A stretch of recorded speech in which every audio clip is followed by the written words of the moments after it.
And Oh boy, I love tweets. well, for starters, No. Brian Holdsworth almost made a good point. He almost said a thing that I agreed with without caveats. Oh boy, I can't wait to see how this turns around. Said, I'm so tired of the "you're not a real man unless" posts. Obsessively measuring the masculinity of your neighbor is a pretty good sign that... Do you want to guess what 2 words come next? Is it going to be "you're gay"? Nailed it. God fucking damn it! Like, as I was reading it, I'm like, yes, if you're obsessed with, like, calling out the masculine real man, you're not a real man unless you... Then I'm like, you are insecure in your masculinity. You're not a real man.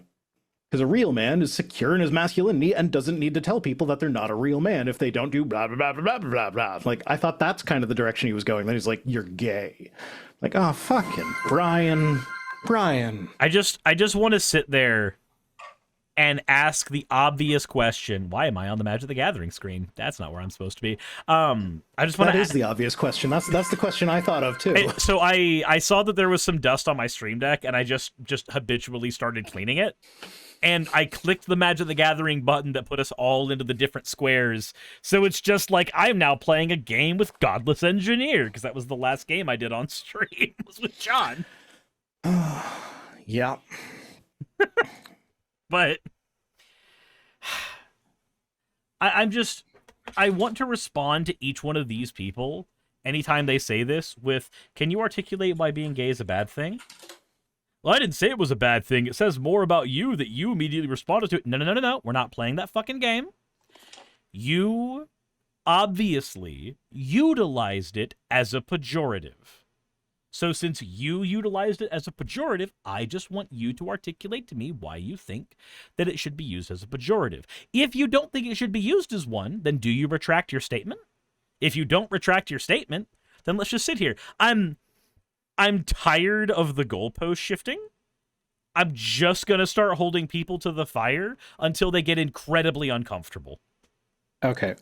Counterpoint. I have a response for Brian. Sure. Is it that he's gay? Oh no, Brian! No, Brian! What happened? I'm sorry. I couldn't resist. Man. Oh. Fennec is asking, where did you get that hat? I know multiple humans who need one. I think this one was sent to me. I don't remember.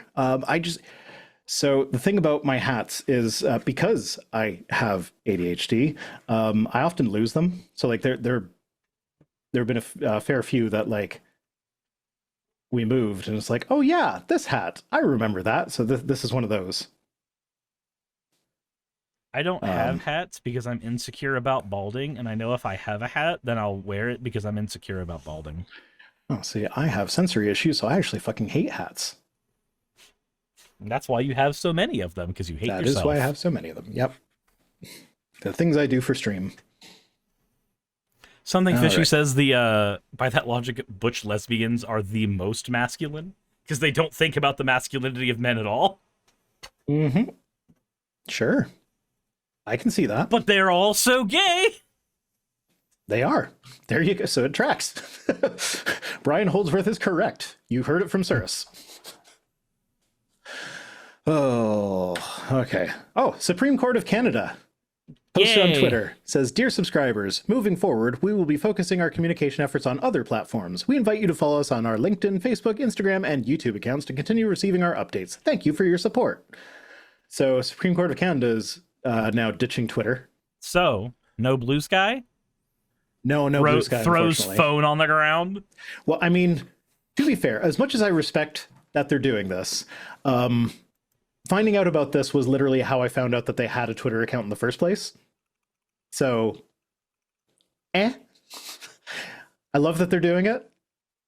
Not sure that I care all that much. I just thought it was funny. And the replies to this were just full of people being like, oh, you are refusing to provide the Canadian citizens with the information they need. And it's like, No, man. Like if you're going to Twitter for your Supreme Court of Canada news, then you're going to the wrong place. Yeah, just Like get off fucking Twitter. they have a website. You could you can look up the cases they're looking at anytime you want.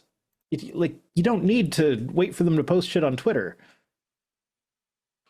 Also, as long as we're talking about them, it would be remiss if I didn't mention that they dress like Santa. Have you seen Canadian Supreme Court justices? No, I haven't. Oh. King Cuddle YouTube, thank you very much for the follow. Images. Deez really is my last name. Thank you for resubscribing. Is your first name Nuts?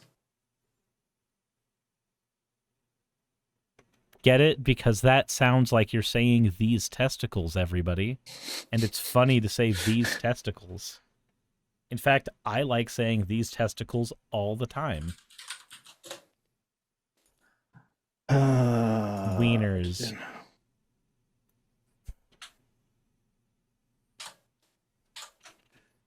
Sylvie says, clip that, clip that. Yeah. I'm trying to resize my SCOTUS. No, it's not SCOTUS. It's Scrotus? SCOCA. That's the Supreme Court of Canada. They're dressed like little Santas. Huh. Merry Christmas. Merry Christmas. Merry They Christmas. abandoned Twitter. Santa has left Twitter. Fennec says they're adorable. Yep, that they are. Dinesh D'Souza says, if anybody tries to make you feel guilty about the government employees losing their jobs, show them this clip of Jen Psaki in 2021 telling oil pipeline workers to go get green jobs. A couple comments here. There was a clip of the back and forth that she had with her reporter. Couple things here. First off, the press secretary wasn't someone who lost their job in Elon's cuts. It was like the people responsible for like making sure your national parks are taken care of and like administrating, like the administrators of like Medicare, Medicaid, the VA lost a bunch of employees. Like everyday working folk that are just making sure that the government, which is a service provider, is providing services. It's like ultimately that is what the government is. It's a service provider. It is not a business. It does not need to make a profit. They don't need to be 100% efficient in what. So like, actually, I'm gonna take it back a little bit. Like with regards to efficiency, it seems to be just a given that everybody accepts that if you give the same job to either a government or a private company, the private company will do that job more efficiently. No. Always, 100% of the time. They cut corners more often. Yeah, that's what I'm kind of getting at, is that like they won't necessarily do, like they won't do it more efficiently. They will just maximize their profits while they're doing it, which to a businessman that might seem like, oh, that's the efficient way to do it, is to maximize profit. But no, the efficient way to do it is to do the job properly as quickly as possible. So like, for instance, look at something like pollution. A private company, if they're not being regulated, they are just going to pollute the shit out of whatever environment they're working in. Yep. So you put regulations on, now they have to behave differently or whatever. Whereas like a government company, they have to like, they're working on, like they're a service provider on behalf of their constituents or whatever. So they have to think, oh, if I build a factory here, not that the government runs factories necessarily, but like, if I'm going to subsidize farmers, I'm not going to subsidize the ones that are polluting the water of the people that vote for me. Sort of thing. Like that's the idea. Obviously, that's not how it works out. Like these are way oversimplified examples. But like the most profitable way to do something is not the best way to do something. In fact, a lot of times, as like we're seeing with climate change, it is the worst way to do it. This is like a lot of the time people are talking about how green energy is so much more expensive. It's expensive to go green. It'd be a hit to the economy because the companies wouldn't be able to afford to like do the necessary changes or whatever.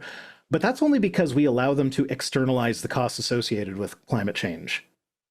if we said, hey, if you are emitting this much carbon into the atmosphere, you have to contribute this much to the healthcare system to pay for the people who need to go to the doctor because of the effects of the pollution, then suddenly it's way more profitable to do things cleanly. Yeah, because otherwise there's fines associated with it that are really hard to absorb. But even then, to give just a tiny bit of pushback, there are often companies that are willing to just take the fine on the nose because the fine on the nose is less slap expensive. On the wrist. Yeah. But not even that. Like, that's why I'm saying, like, Fennec saying, make companies responsible for their waste. Yes, but at the same time, like, one of the biggest, one of the biggest contributors to the cost associated with climate change is people that are going to need to go to the doctor for pollution related things. It's not even really climate related. It's just, I live in a coal mining town and I breathe the bad air and drink the bad water. So if we went green, the savings on the healthcare system alone would more than offset the cost of going green by significant amounts. Like, I forget that there have been studies done into this. I forget the exact numbers. It's been a while since I've read them, but like, just looking at the healthcare costs, if you don't allow companies to externalize those costs and you make them pay for it, it becomes much cheaper for them to actually do things cleanly and properly.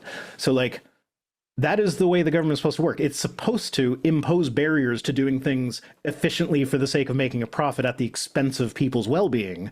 The government provides the service of making sure the well-being is taken care of along the way. That's what they're supposed to do.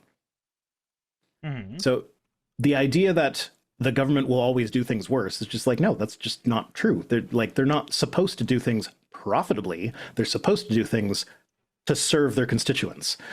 But also, if you actually watch the clip that he posted with this, which I didn't download it because it's kind of long and boring, but like, she doesn't tell oil pipeline workers to go get green jobs. She was asked, like, hey, when the Keystone Pipeline was canceled, a bunch of people lost their job. Is there a job available for them now? And so her answer to that was, it was a political answer, yes, but it was like very much like in Biden's, what was it, the budget that he passed that had the all the climate change stuff in it. I forget what it was called, but like that thing that he passed, it had like the amount of it was an infrastructure bill or whatever, but the amount of infrastructure that was in green fields or whatever was more than enough to make up for those that were lost due to oil pipelines. Yeah, it's true that like someone working on an oil pipeline can't necessarily transition immediately to like installing solar panels. Those are two different skill sets. But no, it wasn't the Green New Deal. That was Green New Deal is like way old. Yeah, I mean, he did take some ideas from the Green New Deal, but not as many as he should have, if I'm honest. But yeah, no, it was. So basically, it was like, yeah, no, the jobs have been lost here, but they have been made up for over here. Like, that was the answer. It wasn't, if you lost your job, go get a green job. Like, that's not what she said, even though that's what he says she said. And yeah, offering training into green industries would be what I suggest. And I think there was some budget for that. says, was it Build Back Better? No, that was just his slogan. I forget what it was called. Inflation Reduction Act. That's the one. Thank you. Also known as the IRA. Let's get the bombs out. Sounds spooky. Do you not know what the IRA was? Offhand, no. It's do you know the drink that you can order at a bar called the Irish Car Bomb? Yes, I do. Yeah, the I in IRA stands for Irish, and they might be the reason why that drink is called what it is. It's the Irish Republican Army. Oh, okay. So, this is back in the 80s. Like, U2 song Bloody Sunday about violence in Ireland. Yeah. Okay. Oh, this is fun. So Ryan Peterson says, why is this plane not flying in a straight line? With a flight going from San Francisco to Houston, to which Elon Musk replies, it should be. Because he doesn't know that the Earth is a globe, apparently. I guess. He's kind of an idiot. Yeah, I mean, there's also like weather patterns that they have to like. There's a whole mountain They range might here that it has literally to be get around, so trying like, to dodge a cloud. or dodge a mountain. Like, yeah, you can go over the mountains, but like the mountains impact how the air flows. So like, if you're looking for the faster moving air to help you go to your destination faster, or whatever, you might go off track a little bit. So like, it's a combination of the Earth is a sphere and weather. And like, he just doesn't. He's like, no, it should be going straight. It could be going straight if you're not looking at it on a topographical map. The guy in charge of launching fucking satellites into space is flirting with flat eartherism. And this reminds me of when Aaron Ra had a flat Earth debate where he just sat the guy down effectively and said, "Okay, here is a flight log. Here is what you describe as an impossible flight." Was that the one that goes nonstop from South America to Australia? I don't remember which one Or it no, was it's because of how long South America it was. to Africa or something. I don't know. I forget which one it is, but Ran the full thing for Demon points for an was literally playing Where the Streets Have No Name on guitar as Rhino mentioned Sunday Bloody Sunday. Okay. Elon Musk again says, if any judge anywhere can block every presidential order everywhere, we do not have a democracy. We have a tyranny of the judiciary. No. Yes, the fuck we quite... do. We have a democracy because that is a checks and balance, Mr. Dumb fuck. Mm-hmm. Yeah. So tyranny would be when a president can just do whatever the fuck he wants without judicial review. Yeah, no, like you need judicial review, you need congressional approval. This is why the president can veto bills that Congress puts forward. This is why the president is able to do what he can do in regards to the justice system. This is why the justice system is able to veto shit that the president does. And this is why Congress can overrule shit that the president tries to put forward. There is a reason all of that is theoretically available. Obviously, the powers of Congress and the powers of the courts have been waning over time, but that stuff exists solely so that we actually have a series of checks and balances. In theory. In theory. But if nobody sues, or if they sue and get a Trump-appointed judge... Yeah. Yeah. All right. Oh, yeah. So Family Policy Alliance posted this video. I saved this video, so we can listen to that. Follow the science, they tell us, in everything, except when it comes to life. Science tells us life begins at conception. No, follow the science. What? When? How? When? What? How? So here's my thing. Oh, apparently that one was echoey. Let me try that again. Oop. Do you need me to try it again, or did you hear what he said? I heard it just fine. Yeah, no, wrong button. Wrong button. I know you did, but they were hearing double. Follow the science. Yeah. When it comes to life, science tells us life begins at conception. Follow the science. Yeah, basically it just says follow the science. Science says life begins at conception. And yeah, so there's a couple things here. Is that from the perspective of the cell is technically alive, yes, life is present at conception, but it actually begins before conception because you goddamn sperm and egg cells are alive. So life begins at the formation of the sperm and egg cells. Life begins at the moment that I scrape it. Yeah.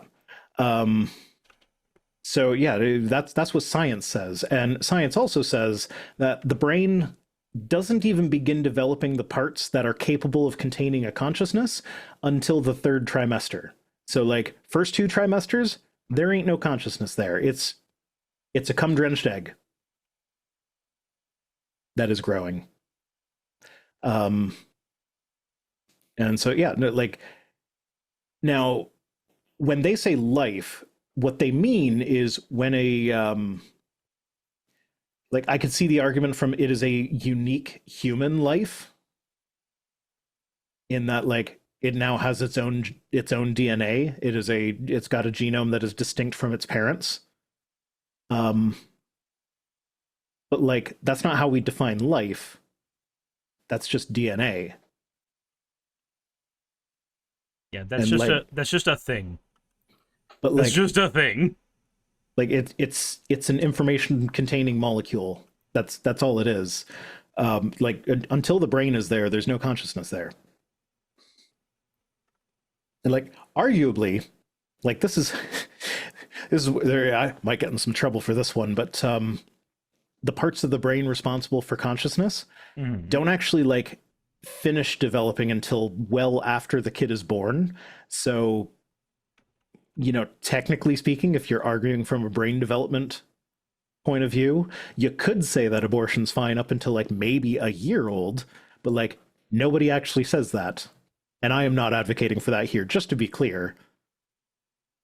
Yeah, no, we don't talk about actual baby murder. We talk about hypothetical baby murder, like the 300 million that I shot off before going to bed last night.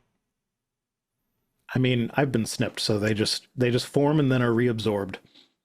Your body is metabolizing children. They're right. The left eats babies. Basically, yeah. Yeah, so it's oh yeah, here we go. Bragwin says some tumors have unique DNA. Yeah. And it's human DNA too. So then Duct Tape Jake says, what about the soul? That's what they actually mean when they say life begins. They think the soul shows up there, except science doesn't say anything about that. So they have to pretend like it's like, oh, unique DNA means there is a soul. Okay. That's not science though. That's just a baseless claim. You can't like until you prove that a soul even exists in the first place, you can't say that it arrives at the same time as the DNA is differentiated. So yeah, no. If we go with the science, it's about the brain, and the time when 98% of abortions happen, there ain't no brain there. It's fine. And at risk of offending Fennec again, it's a cum-drenched egg.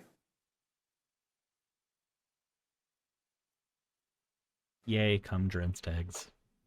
Okay, so Bregwin saying the Bible literally says that the soul enters the body with the first breath, and Fennec is asking what verse. It's a little iffy on whether that's the actual interpretation you can pull from it. So I actually did a bit of a deep dive on the Jewish views of abortion recently.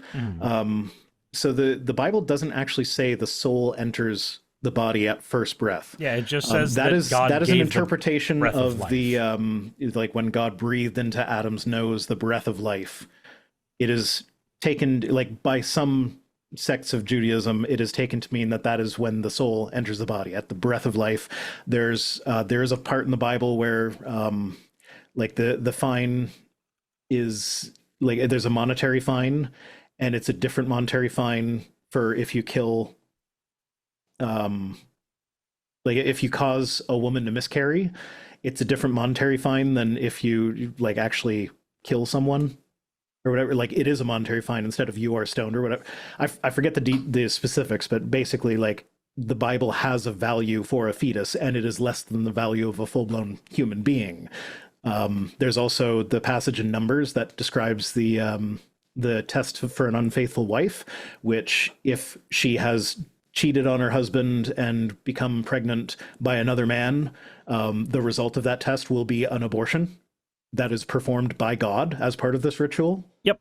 So the Bible contains instructions on how to perform an abortion in a very specific scenario. It has a different value for a fetus than for a actual person. And then there's also in different sects of Judaism, there's actually disagreement about when the soul enters the body. There are some people that believe it's at conception. There's another group that believe it's 40 days after conception. There's another group that believe it happens at birth. There's another thought. I'm saying group as if these are distinct. It's like the word is escaping me. I'm sick. I can't think properly. But there's like another. sect? No, it's not sect. It's or is like, there just like a school of thought? school of thought. There we go. There's another school of thought that the soul doesn't enter your body until the bar and bat mitzvah. Then there's a whole another category where we have two different kinds of soul. There's the animal soul, which is just what distinguishes live meat from dead meat. And then there's the intellectual soul. That is how you connect with God. That is the you are a person soul. And so there are people like, oh, well, the animal soul enters at conception, but the intellectual soul enters at 40 days after. And like all those same divisions, there's like same thing happens. So like when you're born, that's when you get the animal soul, but then you get the rest of your soul when you have your bar or bat mitzvah, or like you can mix and match it or whatever. So like it is not a clear cut, the Bible says no abortion. And like you'll notice they like Christians always go to the Old Testament for it. So this is why I feel like appealing to Jewish tradition is warranted, because like their whole thing is arguing about the meaning of the text. Like in Judaism, if you cannot find a new interpretation for a text, that text is considered dead. So you are supposed to be hunting through the text to find new meanings for things. And so the fact that there are these different schools of thought that have survived over the years is basically comes down to like, there is no clear answer. It can mean different things depending on how you interpret the both the Bible and some of the Midrash and other stuff. So yeah, basically all this to say that the Bible doesn't actually have a firm stance on abortion. And if you want to impose a stance on abortion on it, the test for an unfaithful wife basically says pro, at least in one very specific scenario. It's the closest you're able to get to an actual stance there. But the breath of life one I tend to come down on, only because I used to use that one a lot myself as an argument, and I got corrected by people who knew the verse better than I did. The last thing that I want, especially if you're trying to be like an atheist advocate, is for you to fall into the same trap that I did with it.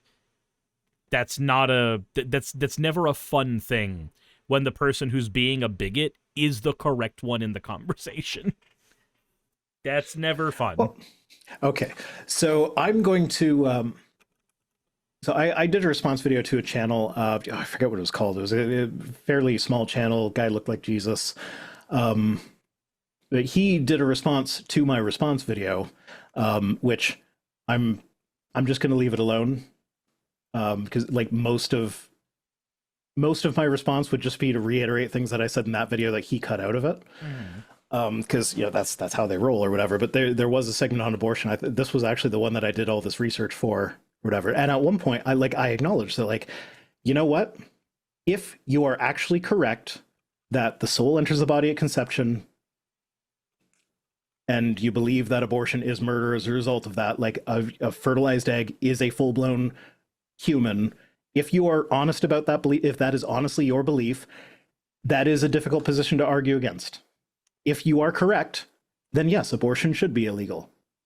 I do not think you are correct. Here's a bunch of reasons why I don't think you're correct. There's still healthcare reasons where, like, again, to take it back to the Jewish tradition, in every single one of those traditions, like, you fucking DJ. Like there are some that are more liberal with abortion and some that are more conservative, but the most conservative position is the health of the mother comes first.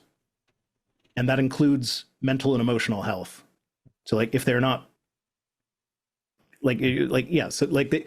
basically the safest option with that is that abortion should be between a woman and her healthcare provider, and there shouldn't be any laws about it, or like there shouldn't be restrictions on it. So he cut all of that out, including like all of the health effects that are like, I had studies coming up and be like, treatment for this, abortion, treatment for that, abortion, treatment for this, abortion. And if you don't, you could die or whatever. And he just dismissed all of that and skipped right past it just by being like, yeah, well, and then he listed some things for which he thinks abortion is the treatment. So he does his entire thing by just being dishonest. At that point, you just kind of actually. So I almost want to, like, if he structured his video the way he did on purpose, he's a genius. He is a comedic genius, because every single thing he accused me of doing in that video, It's something he was like doing. immediately did the thing. He complained that I cut things out of his video, and then he cut a bunch of stuff out of my video. He complained that I didn't cite my sources for something, and he didn't cite his sources for anything. He well, okay, he had like one source, and it was like Frank Turek's book that he called scholarly.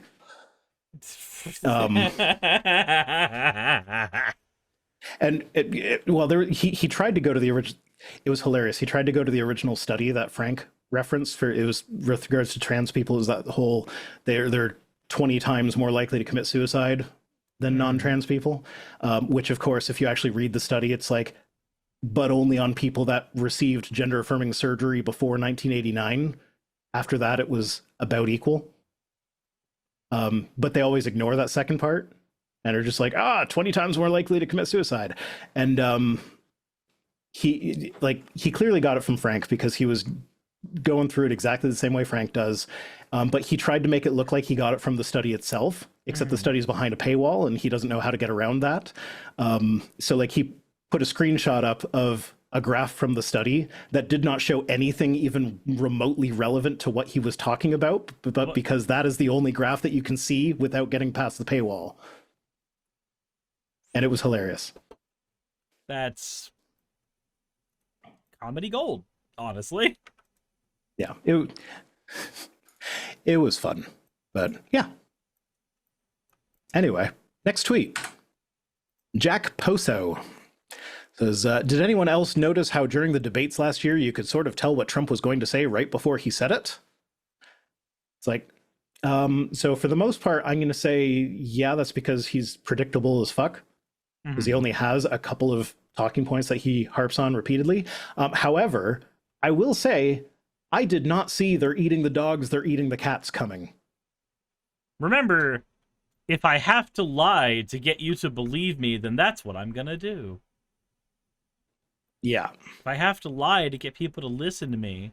Well, that was Vance. I know that was Vance, but We're talking about Trump. He speaks as much as a representative for Trump as he does for himself. That is part and parcel to being the vice president. Yeah, but also I found so later on I think he was just joking with this. He wasn't actually trying to say that like, oh, he's so powerful that because there was an excerpt from, I don't know whether it was a book or news article, but like someone that apparently was involved in the Trump debate preparation sessions. They said that at one point he was just like, I don't need to do this. I don't need these questions. I have the best thoughts. I have the greatest thoughts. And so I can just like, you'll just know what I'm thinking by me thinking it. I don't have to. And so then they just sat there in stony silence for like half an hour. I don't know how true that is, but like, this is the guy that suggested bombing a hurricane. This is the guy that suggested injecting bleach to cure COVID. Not bombing a hurricane. Nuking a hurricane. Because to be fair, that one also has a somewhat dubious source, but like he was on camera saying you should inject bleach, or we want to test injecting bleach to get rid of COVID, or shoving lights up your ass. Obviously not in those exact words, but like that's what he was getting at. And like then there's the whole Sharpie thing where it's like, oh, I said that the hurricane was going to go here, but the weather report doesn't agree with me, so I'm just going to Sharpie it out because I can't be wrong. So it's like, he's a fucking idiot. He thought that passing that cognitive test that like is complete, like there is no grade on it. It's just pass fail, and if you fail, you probably have dementia. And he like thinks that him passing that test means that he got the best grade ever. They say that nobody's ever done as good as I have, and you know I've got the best cognitive shape anyone's ever seen. You're like, I can remember 5 words like woman, man, person, camera, TV. He's like clearly just listing things he can say because he can't actually think of 5 words. Oh man, he's such a fucking idiot. So like, yeah, it's entirely believable that he thought that he could like force his thoughts into other people's heads through sheer willpower. Unfortunately, for the people that are his constituents, he does have enough charisma and he does know how to say the things that they want him to say, that there is a layer of truth to the you'll know what I'm gonna say. Are you looking forward to the pounding Trump shower again? But no, what I hate is that there is a layer of truth to his constituents knowing what he's going to say, because that layer of truth is he's going to say what will make them like him more, whatever that thing happens to be. And he's been doing it for fucking years. Yeah, that comes back to the earlier thing where he didn't used to be anti-trans. He was like, I wouldn't say he was like an ally by any stretch of the imagination, but like, wasn't it his beauty pageant where like had the first trans woman win? I don't remember because I never paid attention. I think that's what it was. Like, and he actually like was promoting that, like he was using that as promotion material back then. And I think this was like 2014. So this is not like years and years and years before he ran for president. I might be wrong on that. Double check that. Don't just believe me for what I'm saying. But like, it wasn't until it became politically advantageous for him to hate trans people that he started hating trans people. Right, because he's for all the things that he is a politician above all else. Mm-hmm. Because a politician is somebody who says what they need to say in order to make it seem like they are serving their constituents in order to get re-election. A politician is, by definition, just somebody who is doing what they can to win a popularity contest because that is their job. Now, granted, that is not to diminish how good the good that politicians can do for society. There's lots of good that people like AOC and Bernie Sanders have done to make shit not horrible for their constituents. Raphael Warnock's been doing a lot of good work over here. But at the end of the day, there is a reason why there are memes upon memes upon memes about there being no difference between a politician and a liar.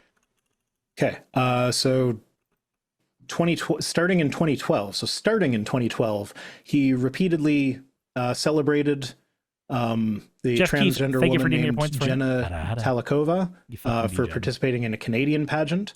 He praised the winner of the Miss USA pageant for saying that transgender women should be allowed to compete.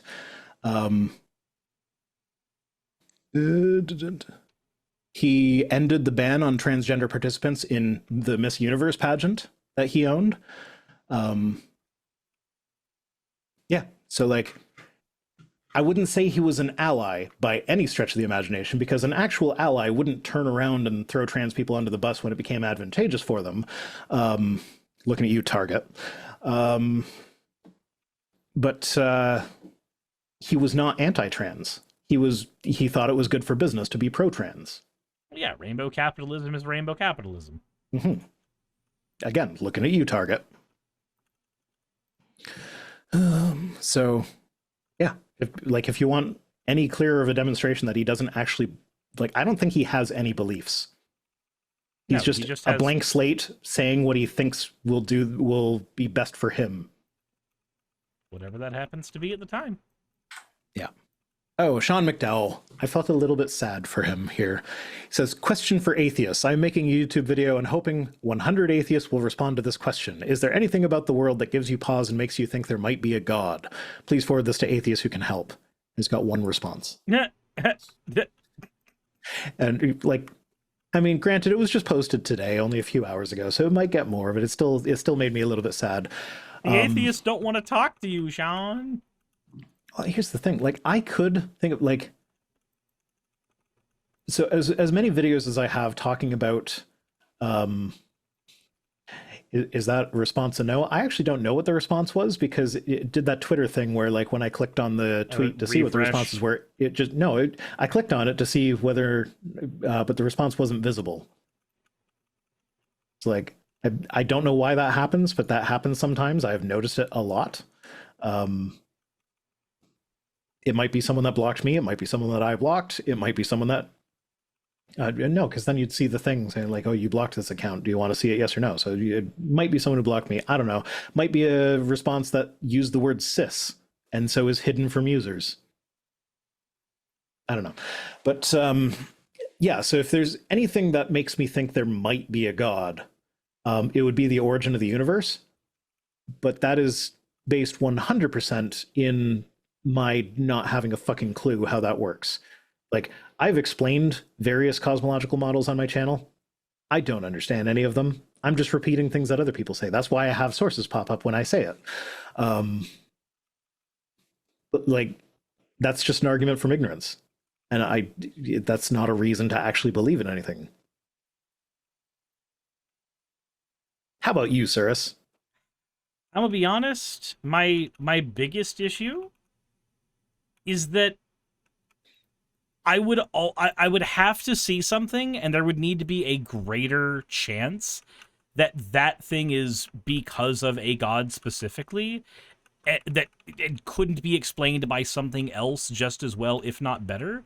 So there's not really a whole lot of stuff that I can think of that actually gives me pause to think that there might be a god. Yeah. No, like I said, Hello. it's Neuromptoputs. How beginning work? I don't know. Therefore, God. Yeah, that's the argument. That is the cosmological argument in a nutshell. And that's why, like, yeah, I get the appeal of it because, like, I want there to be an explanation and I want to be able to understand that explanation. But I am not a theoretical physicist. So, like, no matter how many articles I read about it, no matter how many papers I read about it, I am not going to understand any of the cosmological models.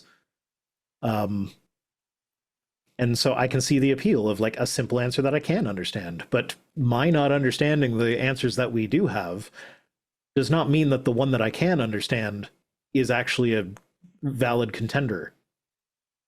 And given the fact that the people that do understand these cosmological models don't seem to be proposing the idea of a god at any point in any of their models, suggests to me that there is no reason to think that a god was involved.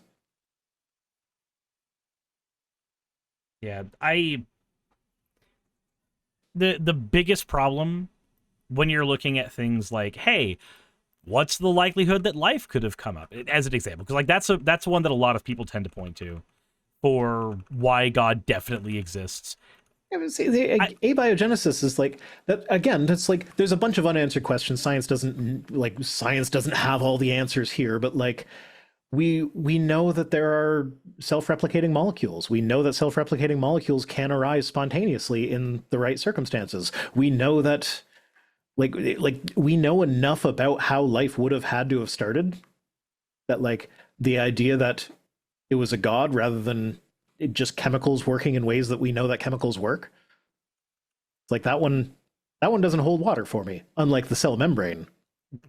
What I was gonna say is my issue with the how unlikely is it that this happened is that I play games like D&D, I play games like World of Warcraft, I play games that I play Magic the Gathering. All games that have some form of mechanic that requires chance-based things. And unlikely things happen all the time.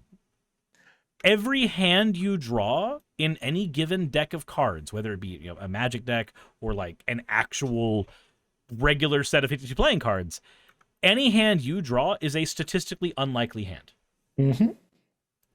But the hand you draw happened. It is nonetheless the hand you have. And because it's nonetheless the hand you have, I can't say that it's any more or less special than the others, unless we are playing a game where that particular hand matters for some reason.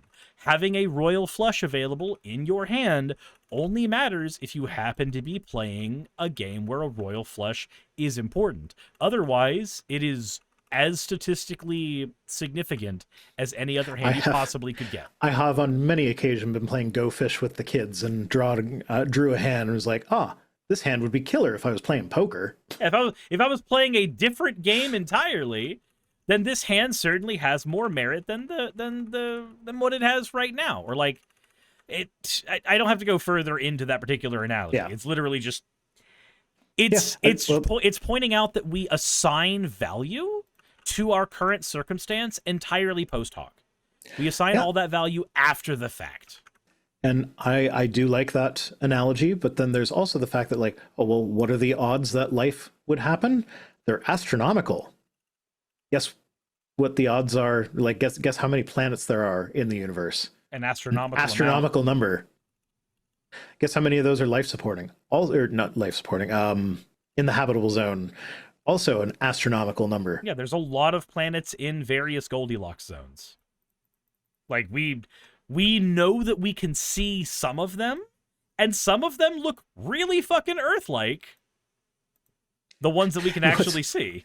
What's really funny about that is that occasionally you'll get an apologist who, like, they will acknowledge that we find exoplanets and that some of them look like they might potentially be habitable, like they're in the right zone or whatever, but then they'll talk about how, like, oh yeah, but all the exoplanets we're finding are like the really big ones that, like, the gravity would be crushing and wouldn't, like, life wouldn't be possible. Would be crushing for us. Okay, well, you know, just set that aside and say, like, okay, life as we know it is the only life that's possible. Let's just grant that as a premise. Okay, so we're only working with carbon-based. Yeah, so let's just grant that as a premise. It's a stupid premise, but let's just pretend. But, like, we're looking for planets around objects that are so far away that, like, it can be hundreds of times the size of our sun, and yet it looks like just a little tiny pinprick of light. Which ones do you think we're going to find first? The biggest ones, obviously. So, like, of course, the ones that we found are going to be bigger. We are statistically more likely to find those ones, but also, like, I forget the paper, but I think, like, within 100 light year circumference of Earth, we found something like 40 planets in their stars' habitable zones. And so, like, from that, it has been determined that, like, probably most stars have a planet in their habitable zone. Now, is it an Earth-like planet? Is it a super Jupiter? Could be either. Actually, the way solar systems form, it is more likely that the big gas giants would migrate in towards the center of the solar system and knock any of the smaller planets out of the habitable zone. So, like, that is another point against life. However, clearly it's possible for that not to happen because we live in a solar system where that did not happen, and the universe is a goddamn big place. So, and the sun is the odds that we are, laser. it's the anthropic principle. The odds that we are unique in the universe is just astronomically low. Isn't there an equation to figure out how many planets have life? Yeah, it's the what's it called? Not the Fermi paradox. Yeah, Fermi paradox is why life hasn't visited us. Yeah. God damn it. Drake equation. That's the one. That's not so much an equation as a thought experiment. Because, like, for that, it's like, assume there are X number of stars with a planet in their habitable zone, and assume that X number of those stars, those planets are Earth-like, and assume that, like, so, like, it's all of these. I thought the Drake equation was a way to figure out how to get your career back after getting eviscerated at the Super Bowl.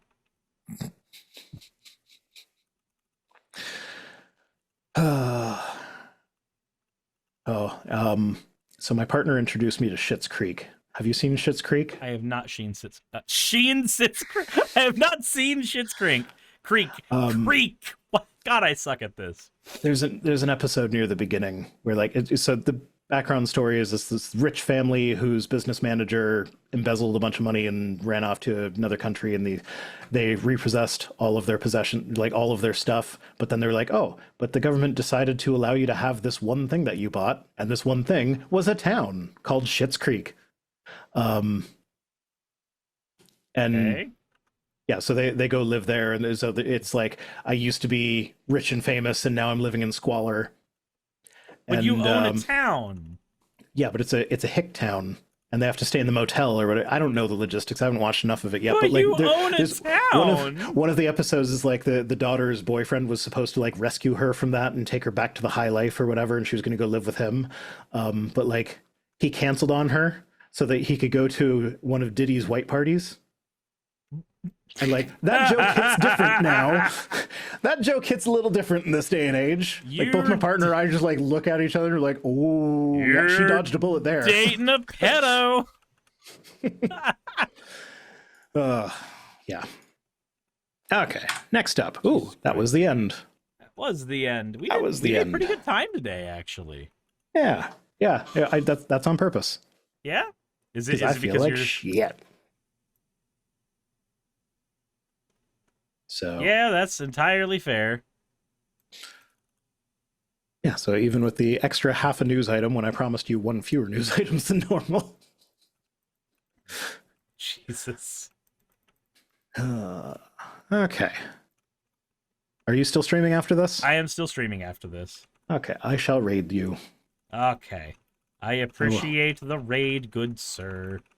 Okay. I was going to press a button. I forget what button it was. No, I was going to have my finger over the end credits button so that I didn't have to look for it later.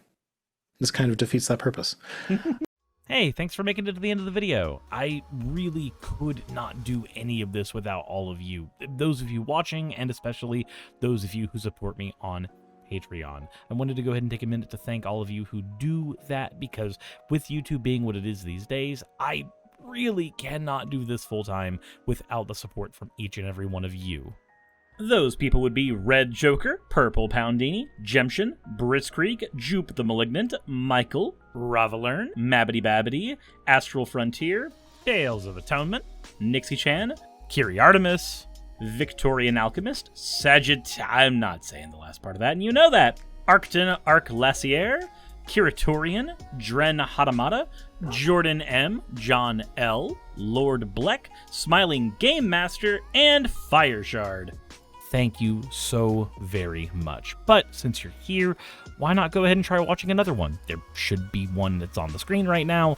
And if you are a patron of mine, I wanted to go ahead and thank you again for all of your support. There is still a video you could press though, if you'd like. I would appreciate it just a little bit.